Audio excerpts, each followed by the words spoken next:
Good morning. Welcome to the video conference of M. Diaz Branco, reference to the results of the second quarter of 2023. We have with us here Gustavo Lopez Theodosio, Vice President for Investments and Controllership, and Fabio Cefali, Director of New Business and Investor Relations. We'd like to inform you that this event is being recorded and that during the presentation, all participants will be in listen-only mode. After that, we will open the section of questions and answers for analysts and investors. The translation is available clicking on the interpretation button. For those who are listening in English, the original audio in Portuguese can be silenced clicking on Mute Original Audio on the bottom of your screen. The translation is also being done simultaneously in YouTube on www.youtube.com/RIMDS. We would like to clarify also that any declarations may be made during this video conference with relation to the business perspective of M. Diaz Branco's projections and operational and financial goals are beliefs and premises of the management of the company based on currently available information. They involve risks, uncertainties, and premises because they refer to future events and therefore depend on circumstances which may or may not happen. Investors should understand that economic conditions of the industry and other operational factors may affect the future performance of M. Diaz Branco and lead to results which are materially different than those expressed in future considerations. We'd now like to pass the word to Fabio, who will initiate our presentation. Fabio, please go ahead. Good morning. Welcome to our teleconference for results of the second quarter of 23. It's a pleasure to have all of you here. I'm going to go through the presentation, and after that, we will open the Q&A for Gustavo and myself.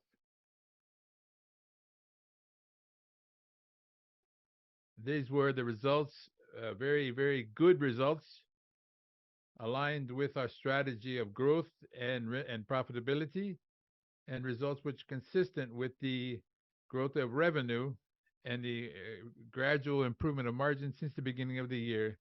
We delivered 2.8 billion reais of net revenue, which is a growth of 14% compared to last year and 15% compared to the first quarter of this year. This growth in revenue is an important point in the results of the second quarter, and it came with an increase of average prices and an increase in volume. The average price was 5% above that registered in the last year and 2% above the first quarter of this year. So we have been able to have growth at average price in comparison year on year, as well as sequentially this year. Volumes grew by 9% compared to last year and 2 digits, 13% compared to the first quarter of this year. Our variable costs were 3.6 reais per kilo in this quarter, above the cost of last year, which is important to point out that last year, from the standpoint of costs, it's a difficult base of comparison because all the impact of the Ukrainian conflict on the price of wheat hit our results on the first quarter of last year and not in the second quarter due to our stock of approximately 4 months of raw material. And compared to the first quarter of this year, we had a fall in cost of variable costs to 3.7% from 3.7% reais to 3.6% reais. SG&A, which is our administrative and sales expenses as a percentage of net revenue, remained at 20%, in line with what we had last year and also in the first quarter. And as we signaled in the recent teleconferences, this is the level that we understand should continue over the next few periods, over the next periods.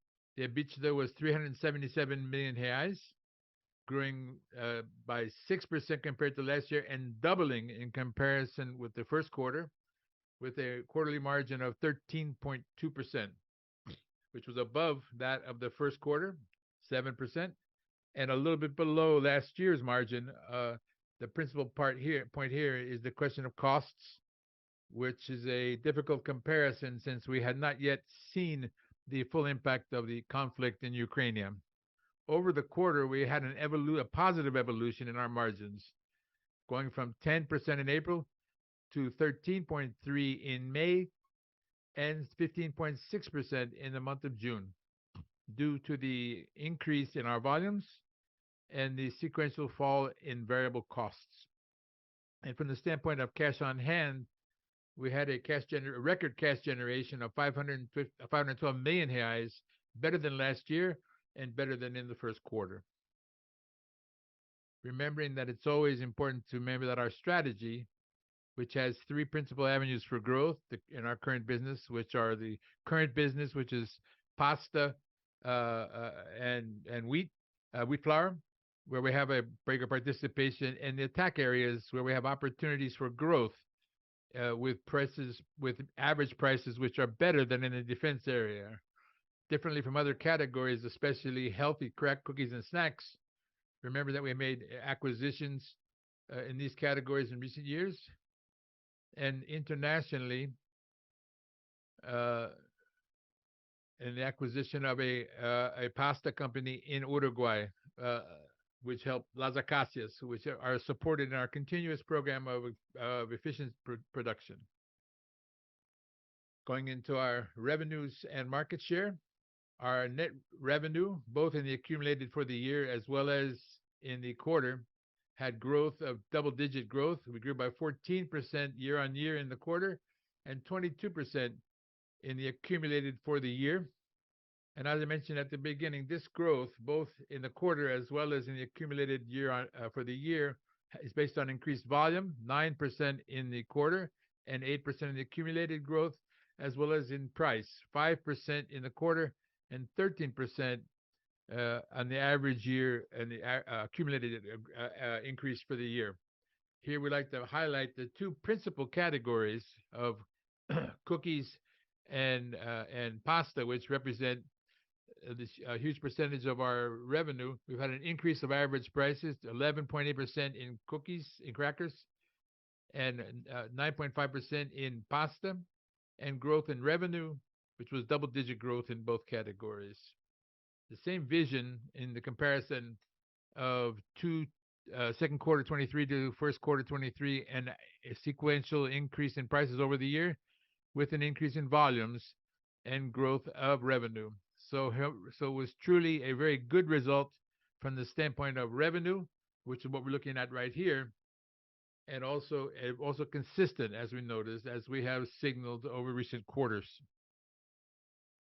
In the accumulated for the year, it's the same vision. Net revenue grew by 21%, the volume by 7.9%, and the average price 12.7%. And the same vision of the growth of revenue by double digits, with an increase in volume, 4.3% in cookies and 2% in pasta, and the average price growing at double-digit rates. This growth in revenue happened in both regions, commercial regions of M. Dias, 14% in both regions in the comparison with last year. And in both regions, we've also had growth in average price and in volume. We had the important launches in this quarter, aligned with our strategy of growth with profitability. We launched products with average prices well above the average price that M. Dias works, which is close to 6 reais.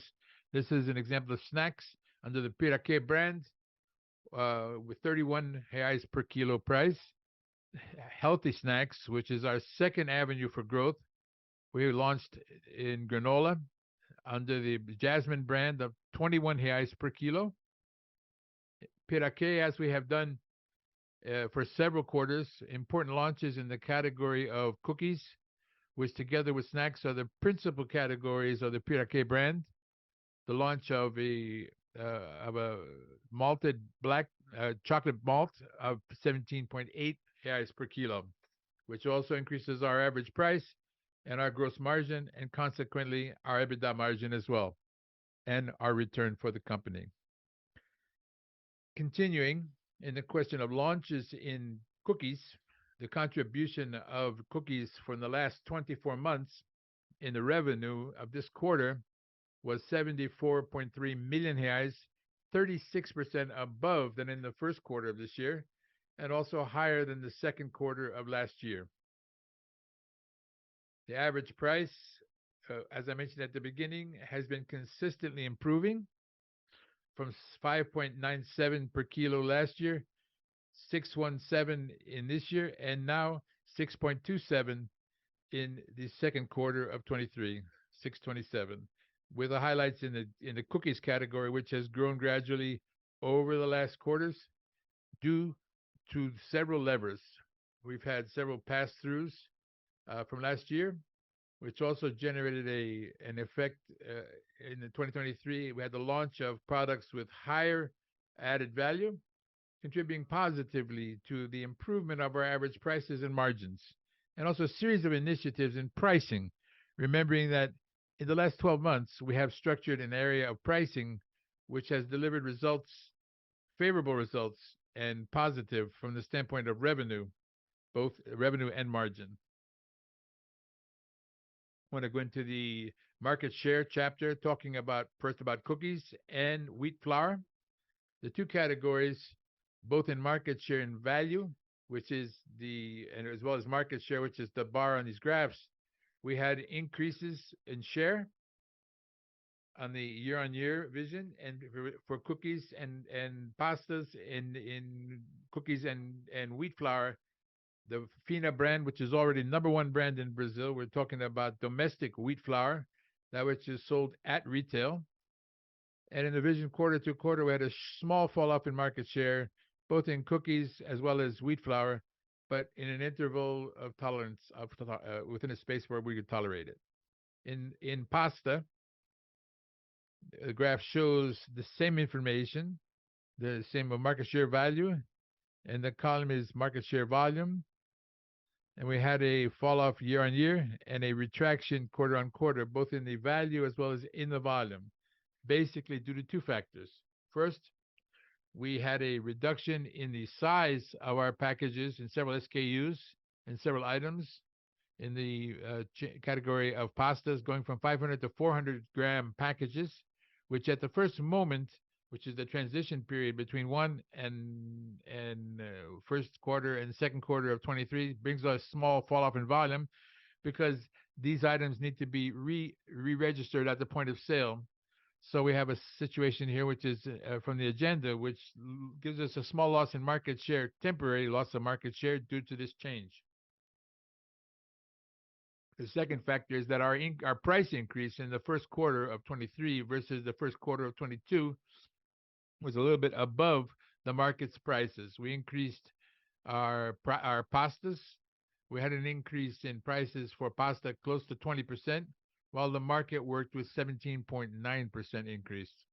These two factors together explain this retraction of market share in the short term from the first to second quarter of 23, and also in the vision of the year-on-year from second quarter 22 to second quarter 23.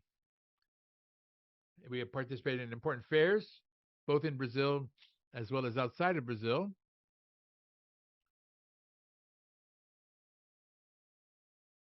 And we now are going to the chapter of costs and expenses.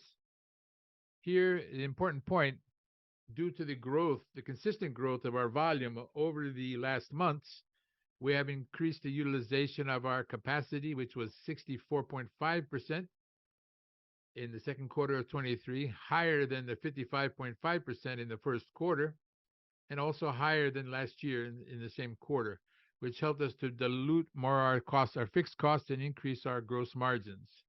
What we have observed in the next slide, our gross margin in the second quarter of 23 was 33%, better than the 27% in the first quarter of 23, and still a little below the 34% in the second quarter of 22.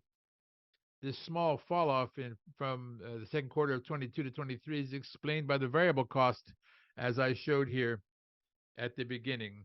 This 3.3 reais per kilo had not yet been impacted by the increases in palm oil and wheat due to the conflict in Ukraine, which we observed here starting from the third quarter of 22 to look at a more challenging scenario here.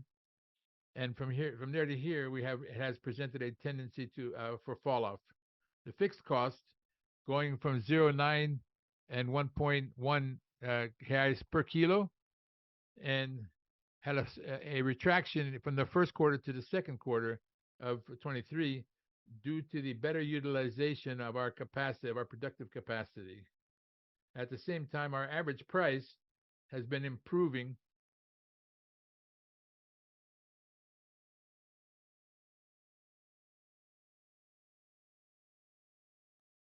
every quarter. We look at the blue line for these two graphs represents the average cost in our stock, and the red line in our market price. At the end of last year, until June, in wheat, we presented a small fall off.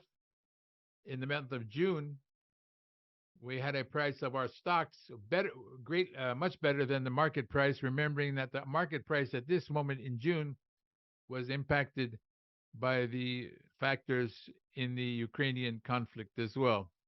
The palm oil has shown a tendency of reduction, both in the market as well as in the MDS numbers. So these two factors, palm oil and wheat, have contributed to an improvement in our variable costs and also, therefore, in our margins. And the expectation is that this will continue over the next few periods. The administrative expenses, close to 20%, in line with our expectation, and remembering that 3 or 4 years, this level was approximately 24 or 25%, and we're able to reduce this structurally to a level close to 20%. The EBITDA margin for the quarter of 13.2, improving since the end of last year from 4.4% in the fourth quarter, 7% in the first quarter, and 13.2% in this quarter, with sequential improvements, closing the month with 15.6% in June. The net profit followed the same route, and we closed the period with 217 million in net profit, well above the first quarter and a little bit below the second quarter of last year. The explanation for the fall off from last year to this year is a slightly higher net debt, and a higher level of interest rates, the CDI, which is the principal indicator of our debt, which is a little bit higher this year than last year. Going to the area of investments, we have a operational generation of cash of 512 million reais, explained by three factors, both in the quarter as well as in the accumulated for the year. The better improvement of our results, as we mentioned in the previous slides, growth in volumes, growth in average price, maintenance of our SG&A, and fall off in fixed costs. This explains the improvement of the EBITDA year-on-year for the quarter, and as well as this year for the accumulated for the year. In the accumulation of working capital, which we looked at the variation of all of our assets and liabilities, we saw 156 for the quarter and 110 million reais for the accumulated for the year, both suffering the effects of these three items. It helps to explain the record generation of cash of 512 million reais in this quarter. An improvement in working capital, but principally in the accounts of suppliers and stocks and inventories. This is a work that has been done since 2020, when we started with in the area of 20 days, and we closed this quarter with 44 days. Receivables is stable between 54 and 58 days, and inventories in number of days went down in comparison year-on-year and also quarter-on-quarter, basically due to the fall off of commodities prices. With all of this generation of cash, for our net debt being reduced in the comparison with the first quarter, from 1.6 to 1.2 billion, and consequently our level of leverage from 1.6 to 1.2 times the EBITDA, and our AAA rating issued by Fitch. The capex grew a little bit by 2% compared to last year, closing the accumulated for the year with 117 million reais. And now to finalize the chapter of ESG, it's always looking at the three pillars of our sustainability strategy: care for the planet, believe in people, and strengthen our partnerships. These results of this quarter in the consumption of water, reuse of water, residues sent to landfills, loss of supplies and wasted products, and purchases from local suppliers have an important evolution, both in the comparison quarter on quarter, as well as in the year accumulated yearly numbers. Several highlights in the sustainability area. For the second year in a row, M. Dias Canto was recognized in the Guia Exame magazine as one of the best in ESG. Received various prizes. We participated in various events. We got the certificate of international quality in the internal audit area and the area of governance, and we continue with our portfolio of the Teva Women's Index, Women in Leadership Index, all the practices and goals for the year 2020, toward the year 2030, heading towards our goals in the year 2030. And so I'm going to close this first part. I'm going to pass it over to Gustavo, and then we will begin the area of questions and answers. Thank you. Muito obrigado, Fábio. Good morning to everyone. The company continues in a trajectory of consistent and coherent growth, as we have mentioned, following our strategic plan, delivering results, leaving a EBITDA margin of 4.4 going to 7, and now earning 3.2. And as we've mentioned, in terms of improvements, both in costs as well as operating improvements for the company. Looking at this quarter specifically, we delivered more revenue. And once again, we have shown that SG&A is under control, representing something close to 20% of our net revenue, which had been as high as 26% prior to the pandemic, with more margin, more record cash generation, and operationally as well. We are structurally more robust, improving our level of service, our control and management of the working capital, the complementing of the policy, the pricing policy, which is more granular, and we have evolved greatly in the execution at the point of sale with our program of Perfect Store program, Loja Perfeita, and structurally working with a portfolio of products with higher added value. And this has come both through our launches of new products at the point of sale, as well as the acquisition of new companies with higher margins than M. Dias has, and an execution which is totally aligned with our strategic plan of the three pillars, which is Brazil, growing more in Brazil, growing in other categories, and also in the process of internationalization, where we took the first steps at the end of last year. The first was due to the increase of exports, and then the second, in November, we announced the acquisition of Las Acacias in Uruguay. So finally, the company's on track, evolving even after these periods, so challenging periods during the pandemic, and 2 years in the pandemic, and followed right after that, the war, the Russian-Ukrainian war. And there's still some stability there's still some instability in the Black Sea, especially with the threats of bombardment of ships in Ukraine by the Russians, and in Russia by the Ukrainians. So we don't know exactly how that will be solved in the short to medium term, but it still requires attention. I'm going to pass now over to the Q&A section, and I'll come back with Fabio to answer any questions you might have. Thank you very much.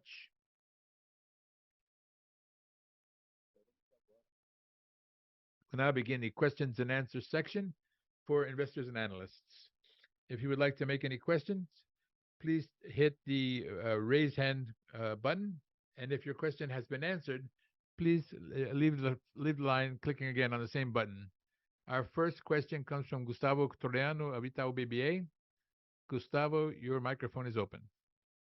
Good morning, Gustavo Fabio. Oh, thank you for the opportunity. There are 2 points that I wanted to examine with you.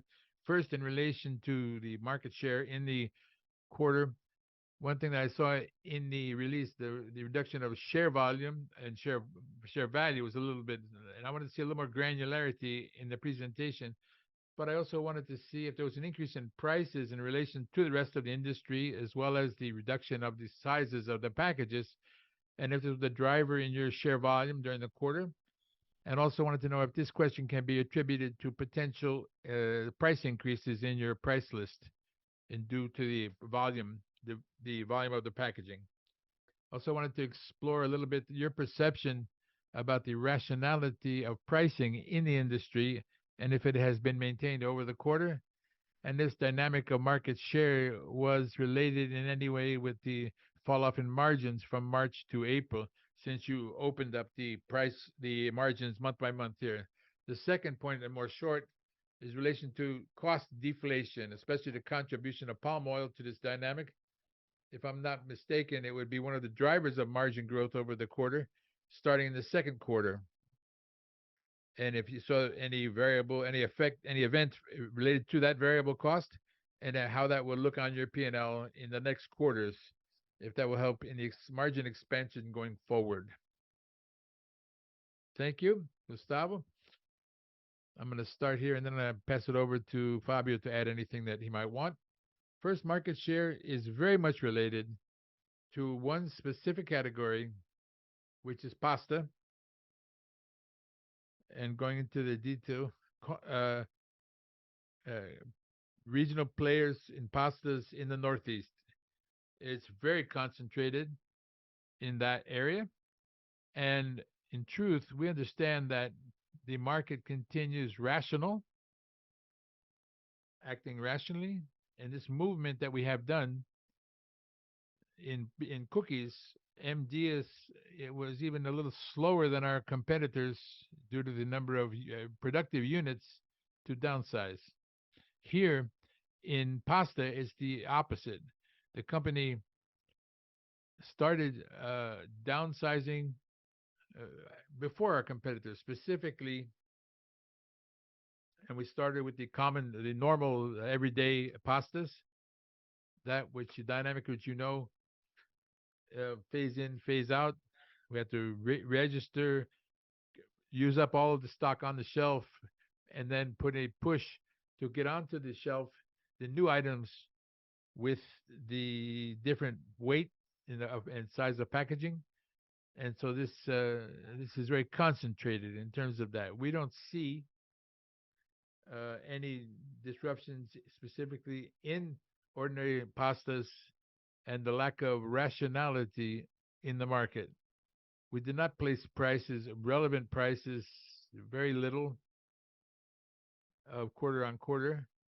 What we captured really was in the supermarket, where we had a bigger loss of share.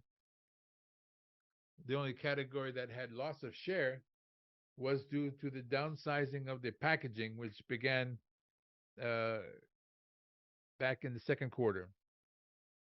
And this should continue during the next few months. From March to April, it was a question of the market itself. We didn't make any big changes in relation to pricing. The market as a whole basically was stalled in April and took over again in March and April. It seems to be a structural question,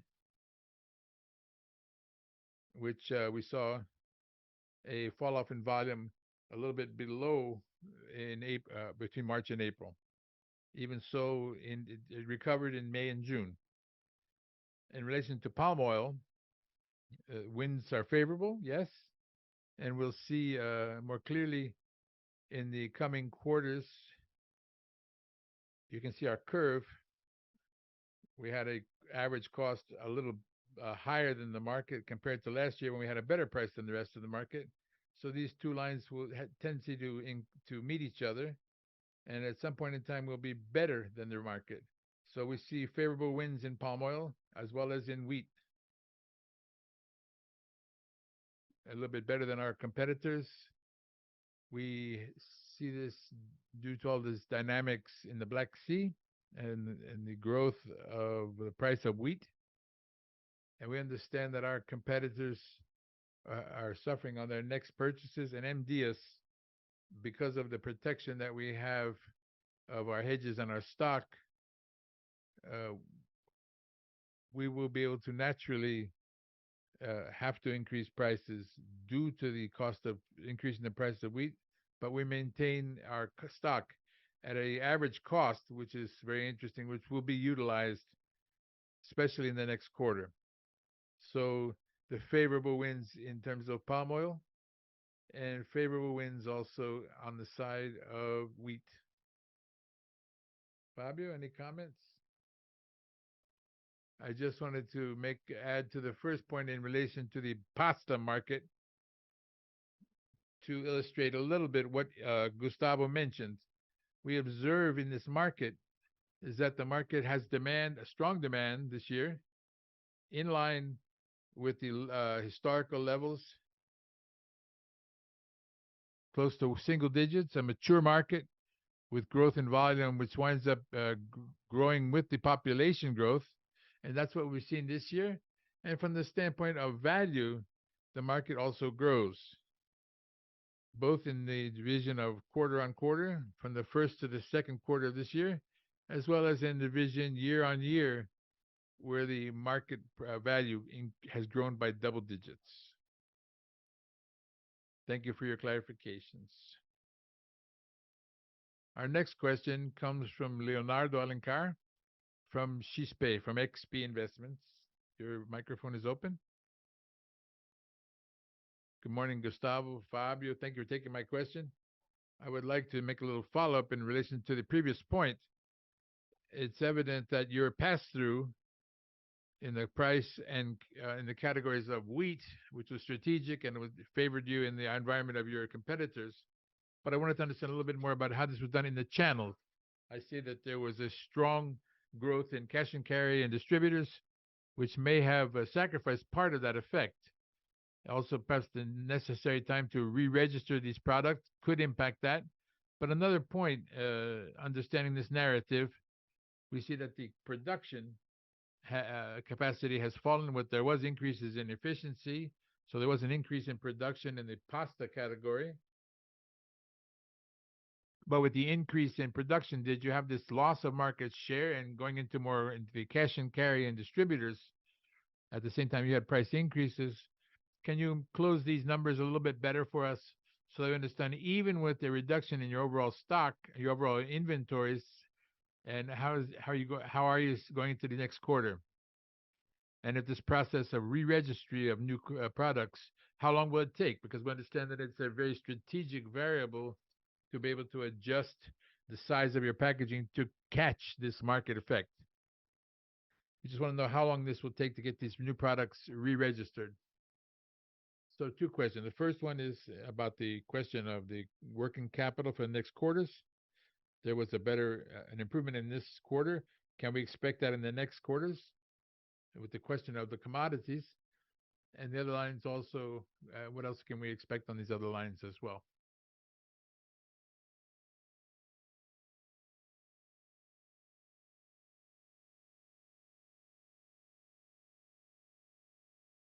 Thank you, Leonardo. This is Fabio. Good morning. Let's go. In relation to the time to re-register these products it usually takes 1 quarter. So we imagine that the moment for the re-registration was in the second quarter, and the dynamic channel by channel, we don't see anything very different from that. You may have observed or seen in our release that the cash and carry channel and the distributor channel have gained a little more relevance in our channel list. but our distributors are in line with our strategy of gaining capillarity outside of the Northeast, but every channel has grown.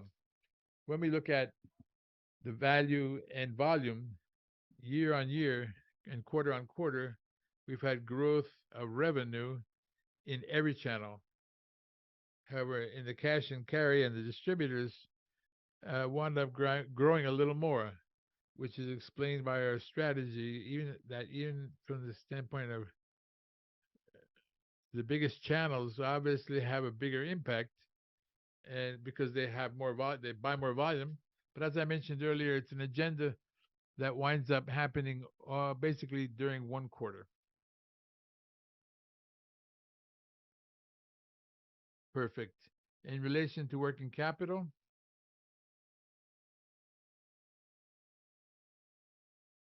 go ahead.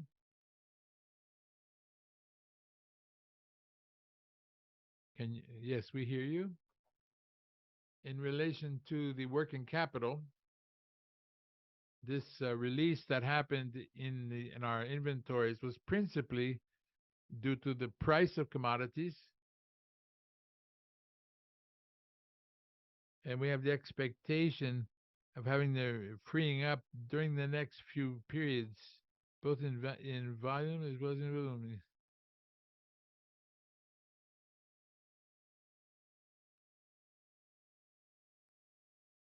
Both the commodities have gone up both in reais as well as in dollar, and we also increased the volume of our inventory of raw material and finished products to increase our level of service. The OTIF is a way to improve, still has space to improve, but it's already doing much better than when we started to measure this key point. And so we have the expectation of continuing liberating working capital in inventory during the next few months. And for suppliers, another line which has opportunities for the creation, for the freeing up of working capital. Thank you. Thank you very much. That's clear. Our next question comes from Isabella Simonato from Bank of America. Your mic is open. Thank you, Gustavo and Fabio. I just wanted to come back to the discussion of prices. You brought some important information about the performance during the quarter. You mentioned that there was no sequential increase in prices that was relevant during this from the first to second quarter. Can you open for us what was the effect of mix, if there was any mix effect with the consumer eventually, beyond the innovations that you've launched, having products with a slightly higher average ticket, or if the essence of this increase of 3% quarter on quarter was a movement more in line with the reduction of the package size and the increase in average price due to these initiatives. That's the first question in relation to pricing. The second is looking forward, and you mentioned this, that the environment continues quite rational. What do you imagine in the way of an environment for a sequential increase in prices? We see the margins in the sector continuing to improve. The idea is to continue to pass through these prices in line with inflation, or to work more on your mix. What do you imagine as the behavior of the competitors in these circumstances? Hi, Isabella. Thank you for your question. I'm going to start here, and then I'm going to let Fabio add anything he has. I would like to mention that no relevant pricing. What we see growth was really the downsizing of the packaging of the pastas, starting with the common pastas, the day-to-day pastas, and a little bit more in prices of other categories and mix. We launched a new price list in the first quarter, approximately 7% higher, and depending on region and category. This price list, due to the prices of commodities, especially wheat, was no longer viable. So we maintained these price tables, but we added discounts, and part of these discounts were were were gradually and surgically being diminished. So it contributed a little bit to this increase. However, it was the downsizing of packaging for pasta carried forward from last year, and a little bit of the this capture, which we mentioned of the price list at the beginning of the year. We started giving discounts, and these discounts have now diminished during this quarter. Looking forward, our expectation is not betting on new protocols for pricing. What may happen is that we reduce even more of these discounts that I mentioned earlier. The situation is still quite difficult to read. The relationship with the Black Sea and the conflict between Russia and Ukraine is extremely unstable. There are some conversations happening, so we have to see that situation improve greatly, so that wheat prices can also improve to be able to make a better decision in relation to pricing. The advantage is that we've already registered our new prices and we're able to continue offering discounts. I don't believe in new price lists unless, in the case of wheat flour, which last week, as we mentioned here, because this, yes, is more connected with the evaluation of the commodities. But in the other categories, looking forward, so there's no programming for new prices in this period.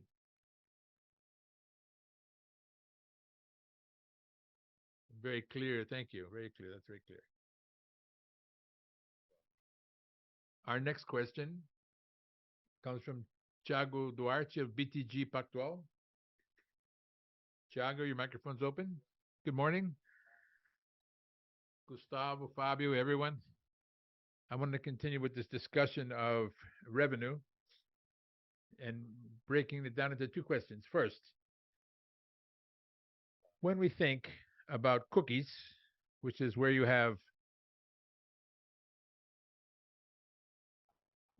marketed more efforts in innovation and launching new products with higher average prices, you give this interesting information about the percentage of gross revenue coming from innovations, etc.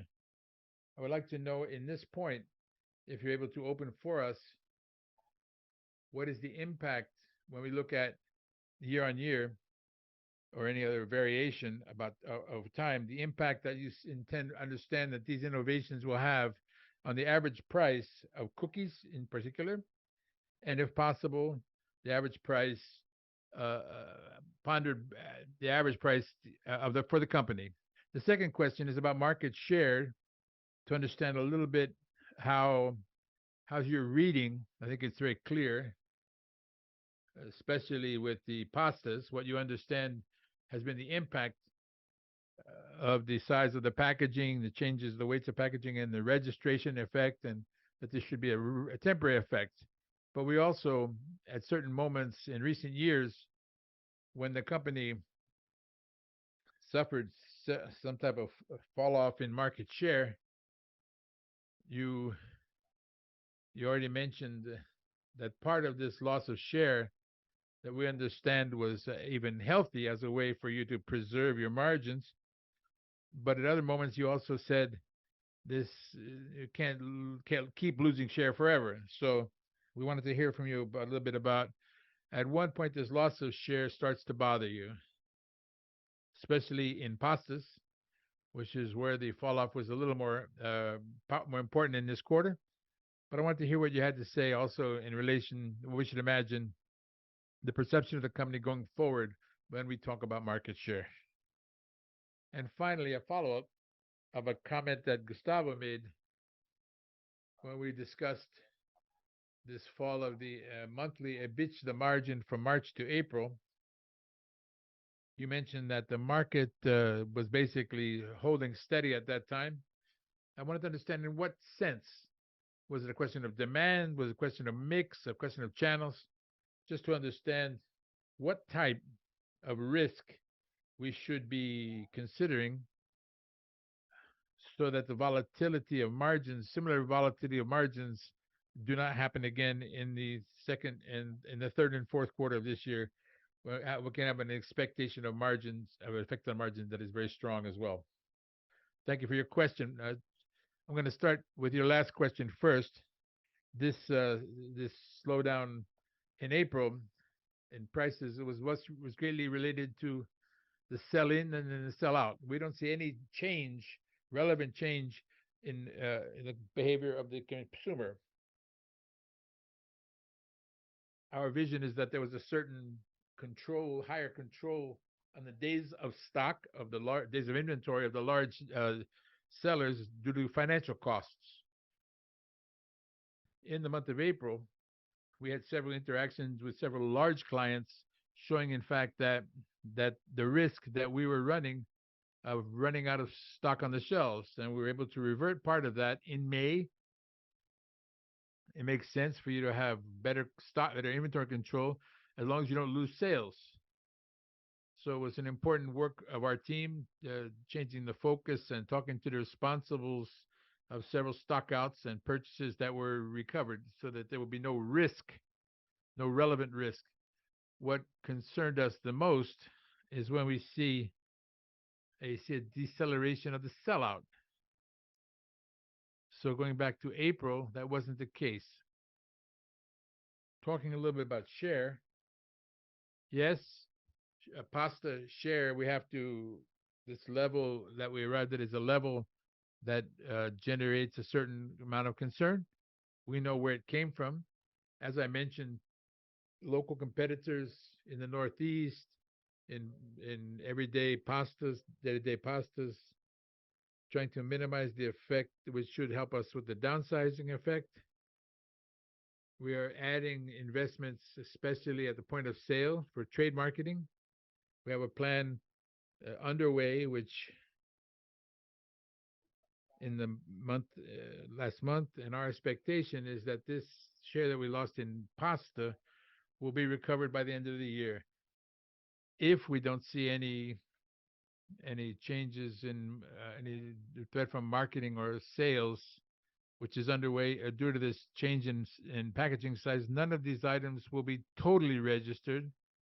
Both in the question of pasta, as Fabio mentioned, it takes a quarter for you to get everything re-registered under the new packaging, new size. You're right, it calls attention, but we have addressed this question, and we don't see any risk to not recover this market share.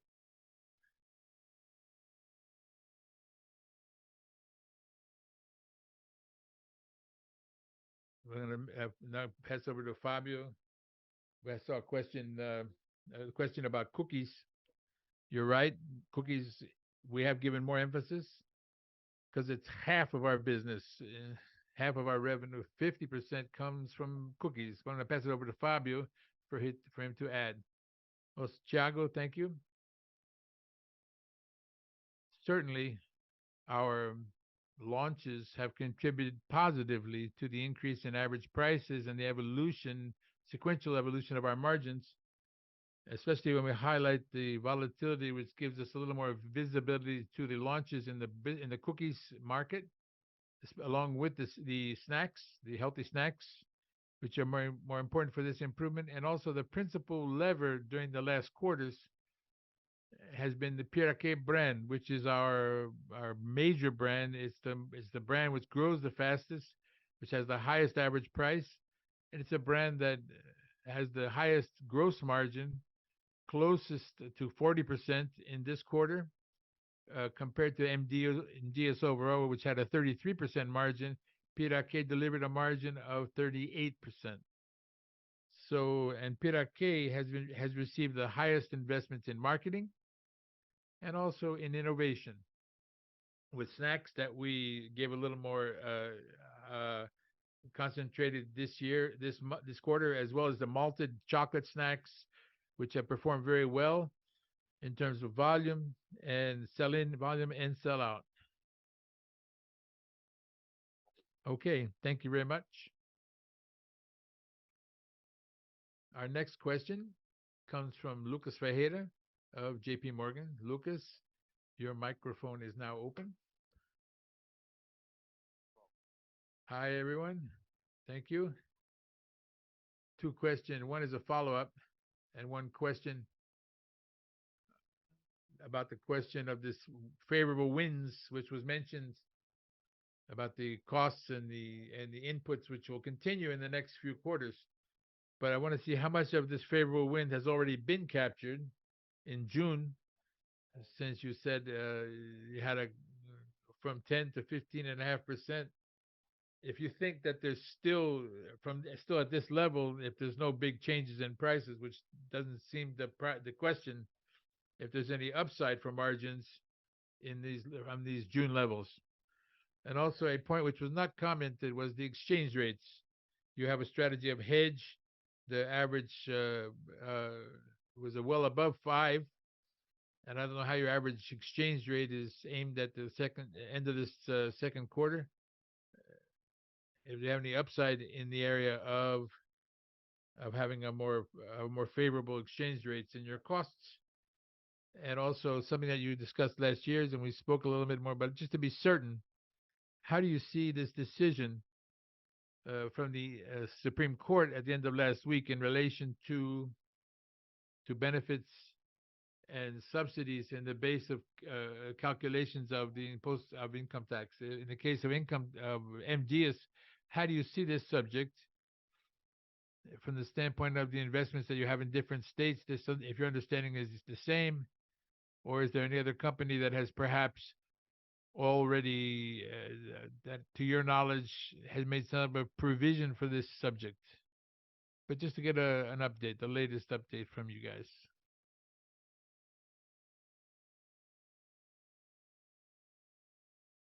Hi, on this occasion, this is Fabio here. Based on what I've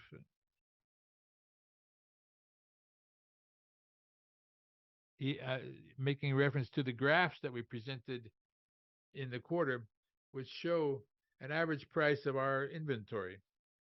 So looking at these graphs, we're able to, it's clear that there's a reduction in costs in both of the principal commodities, which are contracted for at least through the third quarter. And our expectation is that we should have some upside on margin, as you mentioned, due just due to this favorable evolution in costs.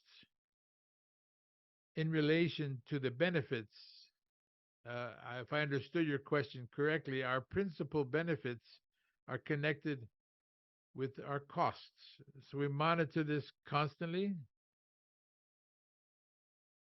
Finally, so far we don't really have an opinion made up yet about this subject.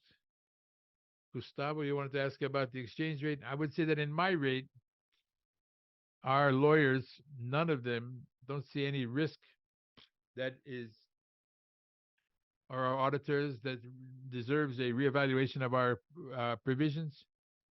The company's looking at the question of, from these specific points, looking at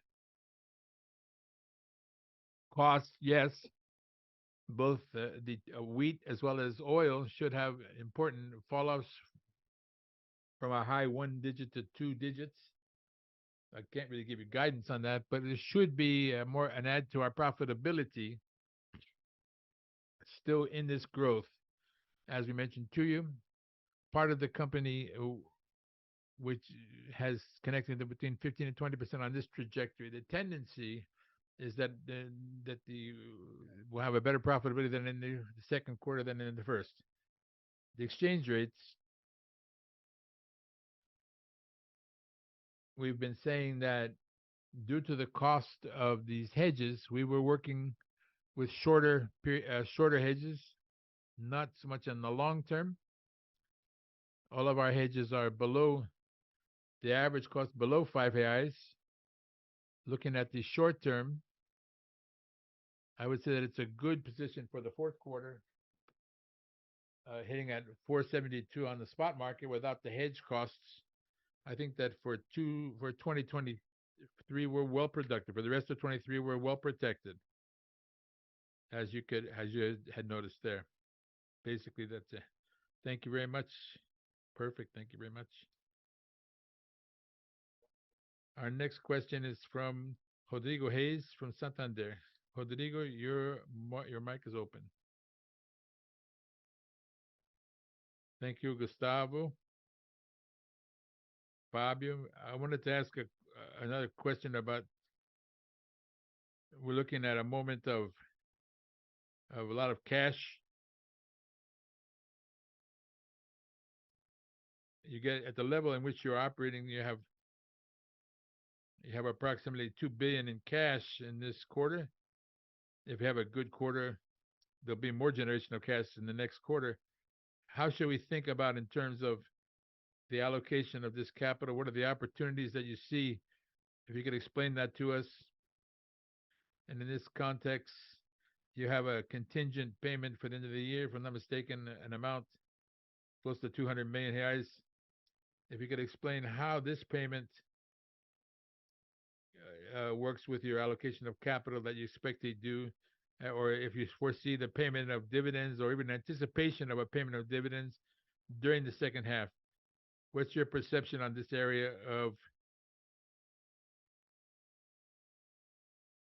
and looking at the minimum cash needs of the company? We see the company running with a tremendous amount of cash in the second quarter. So I want to understand from you a little bit more about this side of the leverage and the net debt, the situation of the company. Thank you, Rodrigo. Before mentioning about cash and minimum cash needs, we wanted to say, looking forward with the internal plans for each one of the directorates of the company, we have several operational captures to be made, both in the level of suppliers as well as in the level of inventories. We have margins for improvement. Clients, not so much, because the trade is very pressured. We've seen even several opportunities to extend our payment periods and so forth, not for free, but due to more volume or more actions at the point of sale, more space. So this robustness in our cash position makes it possible to have this exchange with the trade, in the trade world. As long as it generates more business, more profitability, and more P&L, it's an important route for us to take. Due to the cash situation, we're paying 100% of our debts. This month, we will be paying more than 300 million to be paid down this month.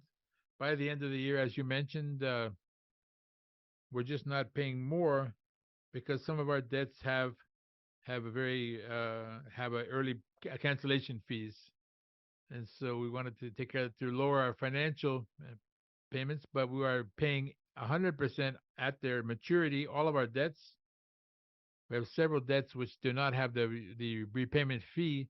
We're negotiating the anticipation of these, and we can't forget that even though it's a year in which we need to do our homework, we have to make it clear that part of this cash has to be separated for opportunities, eventual M&A opportunities as well. So it's a little bit that, so our minimum cash needs close to 1.2 billion.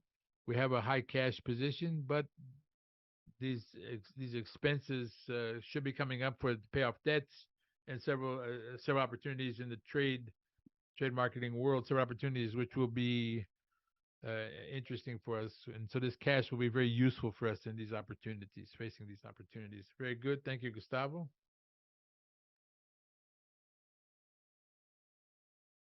The question and answer session is now closing. We'd like to pass the microphone to Gustavo for his final considerations. Thank you all very much for your participation. Once again, we place ourselves at your disposal, Fabio and all the IR team. We're on track with the route of growth that we have been talking to you about. These questions, operational questions, have evolved internally, and we're in a point of revising our plans, internal plans. We don't see any big risks looking forward, whether it be operational or market risk, which is not which is unknown to us in the short term, which worries us. It's focused on the execution, which we have done. We have several opportunities to the level of service, execution, our expansion plan, which is underway, which is very relevant. We have to qualify and scale up these companies, which will bring more margin and a stronger portfolio. And so we go forward in this line of qualification and delivering more and the best. So what we've seen over the recent quarters, and we expect with the expansion of margin in the coming quarters as well. So once again, thank you all for your participation, and we're at your service for any questions you might have. At your service. A hug. The video conference of MGS Branco is now closed. We thank you all for your participation and have a great day.